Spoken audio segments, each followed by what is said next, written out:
वालेकुम सलाम, thank you very much Jasmine. No, thank you very much for taking out time. Sir, मैं आपसे एक सवाल करना चाहती हूँ। पाकिस्तानी अवाम बड़ी बेताबी से ये जानना चाहती है कि कल से ये रूमर गर्दिश कर रहा है और बारहा बहुत सारे लोग भी इस बात बारे में कह चुके हैं, कुछ ऑपोजिशन के लोग भी ये कह चुके हैं कि प्रेसिडेंट बुश के दरमियान और आपके दरमियान शायद कोई तहरीरी नहीं तो शायद बाज़ाब्ता तौर पर नहीं तो कोई इस किस्म की इंगेजमेंट या कोई मुआहिदा हुआ था कि उसामा बिन लादेन का जिस दिन भी अमेरिका को पता चला वो फौजी कार्रवाई करके उसे मार देंगे बगैर पाकिस्तानी अफवाज को इतला दिए। क्या ये बात दुरुस्त है? बिल्कुल सरासर गलत। बिकॉज ये मुझे समझ नहीं आ रही है कि ये ऐसी चीज इस वक्त इतने 10 साल बाद किसको याद आ गई। ये ऑपोजिशन वाले भी थे यहीं, सबको ही था। और फिर ये उसामा बिन लादेन के इशू के बाद अब क्यों ये बातें याद आ रही है एकदम से? क्योंकि ये स्पॉट में है सारे, तो इसलिए ये अब आप फोकस उधर कर रहे हैं कि जी मैंने इजाजत दी हुई थी। ये बिल्कुल गलत बात ही नहीं हुई, इसके ऊपर कोई डिस्कशन ही नहीं हुआ। इजाजत तो बाद में दी जाए ना, डिस्कशन ही नहीं हुआ इस मौजू के ऊपर। बल्कि मुझे याद है, ये मैं अखबार पढ़ रहा हूँ ये इनका गार्डियन का, द गार्डियन वो कह रहे हैं कि 2001 में 3 महीने बाद 9/11 के 2-2.5 महीने तक तो मेरे ख्याल में मेरी प्रेसिडेंट बुश से बातचीत ही नहीं हुई है। तो ये कहना कि जी मैंने अलाउ कर दिया था, कोई ऐसी बात नहीं है। मैं एक और बहुत अहम आपसे सवाल ये करना चाहती हूँ क्योंकि आप इस मुल्क के chief of the army staff रह चुके हैं, बेहतर जानते हैं और आपने उस टेन्योर में टाइम गुजारा है जब दहशतगर्दी के हवाले से अमेरिका के साथ एंगेजमेंट बहुत ज़्यादा उरूज पर थी। क्या आप समझते हैं कि पाकिस्तान और अमेरिका के ताल्लुकात इस वक्त काफ़ी हद तक कशीदा हैं? दूसरी बात यह कि क्या इस किस्म का ऑपरेशन जो एबटाबाद स्टाइल ऑपरेशन हुआ है, ये मुमकिन है कि फौज या इंटेलिजेंस इदारों को इस बात का इल्म ही ना हुआ हो और वो आए 40 मिनट तक ये सारी कार्रवाई डाली, उसकी बॉडी ली और यहां से चले गए और किसी को कानो कान खबर नहीं हुआ? Is that possible sir? Yes, बिल्कुल बिल्कुल पॉसिबल है। और इल्म नहीं था मेरे ख्याल में, यही इसकी पॉसिबिलिटीज अगर देखी जाए, एक तो ये कि कोई कन्वेंस थी इसमें, कोई मिले हुए थे उनके साथ, उनको छुपाया जा रहा था। उसामा बिन लादेन को इंटेलिजेंस की इन्वॉल्वमेंट थी इसमें, मैं समझता हूँ ये नहीं थी। बिल्कुल ये बात सही नहीं है। दूसरी चीज कि एक फेलियर हुआ है, फेलियर के हमें यही नहीं पता कि वो उसामा बिन लादेन वहां उधर एबटाबाद में रह रहे हैं। ये मेरी नजर में बहुत ज्यादा पॉसिबिलिटी है इसकी, क्योंकि इर्द गिर्द जो लोग रह रहे थे उनको भी नहीं पसंद के अंदर उसामा बिन लादेन रह रहा है। ये कैसे हुआ कि उनको भी नहीं पता है? वो इसलिए कि नहीं पता है, फेलियर हुआ है जो जिसके लिए इन्वेस्टिगेट करके सजा देनी चाहिए। अब लेकिन आप जो बात कर रही हैं कि वो अमेरिकन ट्रूप्स हेलीकॉप्टर्स आए हैं, 40 मिनट उन्होंने एक्शन किया और गए हैं और पता नहीं है ना, ये बिल्कुल मिलिटरली पॉसिबल है। पहली चीज तो ये पता होना चाहिए कि वेस्टर्न बॉर्डर पे हमारी रडार कवरेज ऐसी नहीं है कि गैप ही ना हो। हाई लेवल रेडार चाहिए होता है और लो लेवल रेडार चाहिए होता है, कोई ऐसी बात नहीं है। वेस्टर्न हमारी सारी रेडार कवरेज ईस्टर्न बॉर्डर पे कॉन्सेंट्रेटेड है।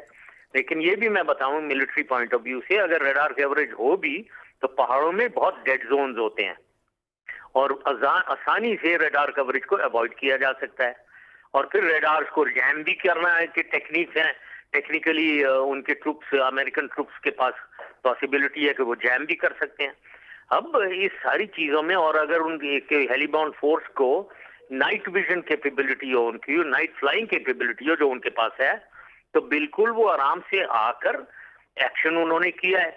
अब धमाके पटाखे तो सुनते हैं लोग, लेकिन उन्हें क्या पता है कि ये अमेरिकन फोर्सेस आए हुए हैं, कौन आया हुआ है। रिएक्ट करना 40 मिनट में बिल्कुल ये पॉसिबल है कि ये रिएक्शन टाइम इतना नहीं था और वो एक्शन करके चले गए वापस। जनरल साहब, my last question to you is कि खाली ये बता दीजिएगा कि आपके दिमाग में क्या है? डू यू थिंक कि उसामा बिन लादेन वहां था 5 साल से, या रह रहा था, या क्योंकि कुछ टेन्योर आपका भी उसमें आ जाता है, आप चीफ भी थे, प्रेसिडेंट भी थे, इज दैट पॉसिबल कि 5 साल वो वहां पे था या नहीं था, या उसकी कोई मूवमेंट थी? क्या आप क्या समझते हैं, इज इट पॉसिबल? देखिए, मैं एक तो वहां मारा गया है, तो लेट अस एडमिट कि वहां वो कुछ अरसे से रह रहा था या आता जाता रहता था, ये तो था, तो वहां जरूर। तो हमें जो भी है उस वक्त उनको इसकी तो एक्सेप्ट करना पड़ेगा, एक कोताही हुई है और बहुत ब्लंडर, एक बहुत बड़ा फेलियर है। लेकिन 5 साल की अब आप बात कर रही हैं, हाँ, ये मेरी लॉजिकल कॉमन सेंस जो है वो नहीं एक्सेप्ट कर रही है इसे, कि 5 साल से वो वहां रह रहा था। यानी 5 साल से ना हमारे इंटेलिजेंस वालों को पता, ना इर्द गिर्द के लोगों को भी नहीं, बिना कुछ की, कि वो अंदर 5 साल से, मतलब उसने अपने आप को आरआई दी हुई थी, एक कमरे के अंदर 5 साल से बैठा हुआ था। आई डू नॉट, ये मुझे अपील नहीं करी है रीजन। और अगर ये बात सही है, जो उनके पास इतने ज्यादा वो कैसेट्स वगैरह, सीडीज वगैरह ले लिए हैं उन्होंने, तो मैं बहुत हैरानगी होगी मुझे कि वो 5 साल से कंटिन्यूअस इधर रह रहा था। Sir, last comment from you as the former president of Pakistan और chief of the army staff, क्या आप इस एक्ट को कंडेम करते हैं जिस तरह वो आए, या आप समझते हैं कि ये समझते हैं कि उनका राइट है कि जहां भी उनको नंबर 1 टेररिस्ट मिलेगा वो जाएंगे और स्ट्राइक करेंगे? उन्होंने अहमद अल जवाहिरी और मुल्ला उमर के हवाले से पहले ही वार्निंग दे दी है कि if Pakistanis do not take action we will. आप कंडेम करेंगे इस एक्ट को? यस, मैं बिल्कुल कंडेम करता हूं। पाकिस्तान की सॉवरेनिटी कभी नहीं वायलेट होनी चाहिए, ये बिल्कुल, और ना हमारे जमाने में कभी हुई है। हमारे जमाने में एक्शन इंटेलिजेंस हम इस्तेमाल करते थे, उनसे टेक्निकल नो हाउ बिल्कुल उनका हम अडॉप्ट करते थे, इस्तेमाल करते थे, लेकिन एक्शन जो दर्जनों हमने अलकायदा के लोगों को पकड़ा है अपने शहरों वगैरह से और माउंटेन से, वो सारे पाकिस्तान फोर्सेस एक्ट करती थी, कभी बाहर से फोर्स नहीं आई है। लेकिन ये कहने के बाद मैं ये भी कहना चाहूंगा कि एक इसकी प्रोविजो है, हमें जरूर एक्ट करना चाहिए और हमारी कैपेबिलिटी और होनी चाहिए कि हम एक्ट करें, और ईमानदारी से और पूरी ज़ियानतदारी से हम अलकायदा और तालिबान और जहां भी मिलिटेंट हैं उनके खिलाफ हम एक्ट करें, क्योंकि टारगेट आइडेंटिफाई होता है। अगर हम एक्ट करने के काबिल नहीं होते हैं तो फिर ये बातें निकलती हैं कि वो दूसरे बाहर से आ गए। हमने अपने जमाने में SOTF हमने बनाया हुआ था, स्पेशल ऑपरेशन टास्क फोर्स, और उनको हेलीबॉर्न कैपेबिलिटी हमने दिलवाई है, उनको नाइट फ्लाइंग कैपेबिलिटी और नाइट एक्शन कैपेबिलिटी है, तो इनको एक्ट करना चाहिए। आगे सर, बहुत बहुत शुक्रिया, आपने हमें ज्वाइन किया। परवेज मुशर्रफ और chief of the army staff मुल्क के, वो कह रहे थे वो कंडेम भी करते हैं, और ये बात जरा सी ओनरशिप अब हमें लेनी होगी। वो ये कहते हैं वो मानते हैं कि एबटाबाद में वो था, कितने अरसे तक था ये नहीं पता। मुशाहिदुल्लाह खान साहब, आपने भी ये गुफ्तगू सुनी और इससे पहले आप मारवी की भी गुफ्तगू सुन रहे थे। क्या आपकी पार्टी का भी यही मौक़िफ़ है कि अलकायदा के जो भी लोग हैं या तालिबान दहशतगर्द हैं उनको हंट डाउन किया जाए, मारा जाए, उनके खिलाफ ऑपरेशन किया जाए, लेकिन वो ऑपरेशन पाकिस्तानी अफवाज का होना चाहिए? देखें, अब ये इस तरह की बातें इस वक्त करना जो है ना, बड़ी बड़ी बातें कि जी मैं होता तो ये कर देता, मैं होता तो वो कर देता। हालांकि आज भी ड्रोन जो हैं वो शहबाज एयरबेस से उड़ रहे हैं, जैकबाबाद से, वहीं से उड़ते हैं। ये इसको कोई माने ना माने, इसको आप इन्वेस्टिगेट करके देख लें, वहाँ कोई फड़क भी नहीं सकता इर्द गिर्द अभी भी।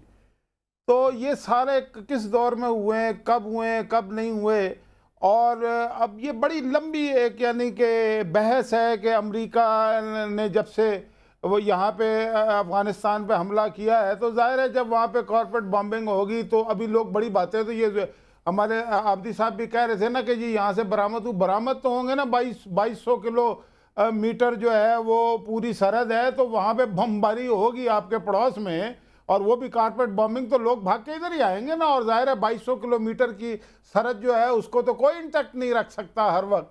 फिर ये है कि असल देखें, सवाल ये है ही नहीं, अब ये पुरानी बातें हो गई हैं। सवाल ये है कि हम पे जो एबटाबाद में हमला हुआ है उसमें जो इक़दामात अब तक हुए हैं वो क्या काफ़ी हैं? सर, हम पे हमला हुआ है या उसामा बिन लादेन पे हमला हुआ है? देखें, दो बातें हैं। उसामा बिन लादेन पे अगर हमला हुआ होता या वो होता तो उसको उन्हें उसकी तस्वीर दिखानी चाहिए थी। दुनिया में कभी ऐसा नहीं होता कि आप इतना बड़ा कारनामा सरअंजाम दें, आपके पास दुनिया की टेक्नोलॉजी हो और आप उसकी फिल्म दिखाने को तैयार ना हो, तो आपके बयान रोज़ाना तब्दील हों। कभी कहें कि जनाब हम उसकी फुटेज दिखाएंगे समुंदर बुर्द करने की, उसके बाद वो भी ना दिखाएं, फिर आप 5 जाली फिल्में चलाएं जिसकी ऑडियो ना हो, खाली वीडियो हो, तो आप तो खुद शकूक व शुबात पैदा कर रहे हैं। जब इतने ज़्यादा शकूक व शुबात हैं तो आप कैसे कह सकते हैं कि वहाँ पे जो ऑपरेशन हुआ है वो क्या ऑपरेशन था? लेकिन मैं ये कहता हूँ, एक तो ये पहलू है, दूसरा पहलू ये है कि हुकूमत ने अभी तक कोई अमली कदम नहीं उठाया। सर, किस किस्म का अमली कदम? आप अमली कदम से क्या मतलब? कुछ उनको हिदायत तो देना, उनको बता दें कि आप मैं बताया, मैं मेरी गुजारिश सुने। सबसे पहले अमली कदम ये है कि हुकूमत ये ऐलान करे कि ये जो अमेरिका के जो जिन्होंने हमारी खुद मुख्तारी को कुचला है अपने पांव तले, ये गैर कानूनी है और ये बैनुल अक़वामी क़वानीन के खिलाफ है। एक बात। ठीक। दूसरी बात यह है कि फिल फॉर अमेरिकन एम्बेसडर को बुला के, आप देखें इतना बड़ा वाकया अगर कहीं और हो जाता तो क्या चुप करके बैठे रहते कि पार्लियामेंट का इजलास होगा? फैसल रजा आब्दी साहब ये बताएं कि ये दो मुतालबे हैं, कह रहे हैं फौरी तौर पर ये इक़दामात हुकूमत को करने चाहिए जो आप लोगों ने अभी तक नहीं किए। देखें, आज PMLN का एक पार्लिमानी पार्टी का इजलास हुआ जिसकी सदारत मियां मोहम्मद नवाज शरीफ साहब ने की, और जो एलामिया आपके सामने आया वो बड़ा एक बेहतरीन किस्म का एलामिया है, और उन्होंने इस चीज़ की ज़रूरत को मद्देनज़र रखते हुए इंतहाई दूर अंदेशी का सबूत देने का और वक्त की ज़रूरत को करार दिया।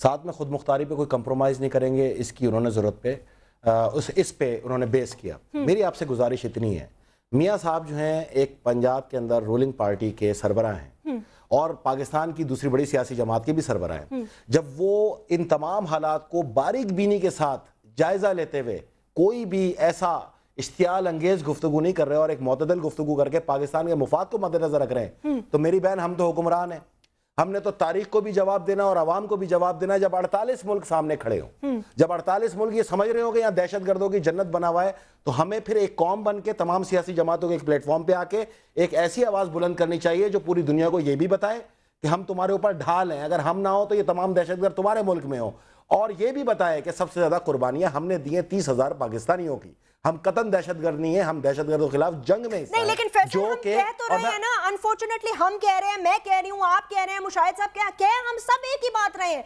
लेकिन कहने का तर्ज अमल फर्क है। यही तो मैं कह रही हूं कि एक प्लेटफॉर्म पे नहीं है।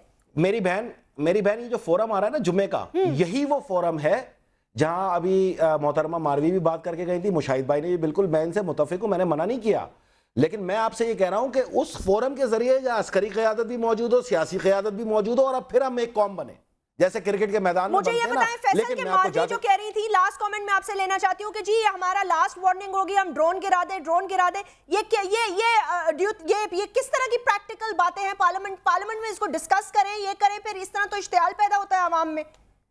देखें जी, वो अब यहाँ से जा चुकी हैं, मैं वो जा चुकी हैं, बट कमेंट तो आवाम तक पहुंच चुका है ना। आप हुकूमत में आप ड्रोन गिरा सकते हैं। मेरी बात सुने, कमेंट सिर्फ इतना है कि वो अपनी जमात से अभी हाल ही में अलग हुई हैं, आया वो किस जमात के प्लेटफॉर्म से बात कर रही हैं, इस पे जरा गुफ्तगू कर लें। जी मुशाहिद साहब, आप कुछ कहना चाह रहे थे? मैं सिर्फ ये कहना चाहता हूँ, देखें ये आब्दी हमारा छोटा भाई है, ये अच्छी बातें कर रहा है, लेकिन हकीकत जो होती है ना वो बड़ी जालिम होती है। हकीकत पता है क्या है? ये कह रहे हैं जी एक हो जाएंगे, इकट्ठे हो जाएंगे, पार्लियामेंट में अस्करी क़यादत भी होगी और फलाना, तो ठीक है ये सब कुछ होगा, लेकिन उससे पहले पता है क्या हुआ है? 2 दिन पहले अस्करी क़यादत ने 20 जर्नलिस्ट और एंकर पर्सन को बुला के ये कहा है कि पिछले 3 साल में इस हुकूमत ने हमसे वार अगेंस्ट टेरर के ऊपर कोई मशवरा नहीं किया, कोई बात नहीं की।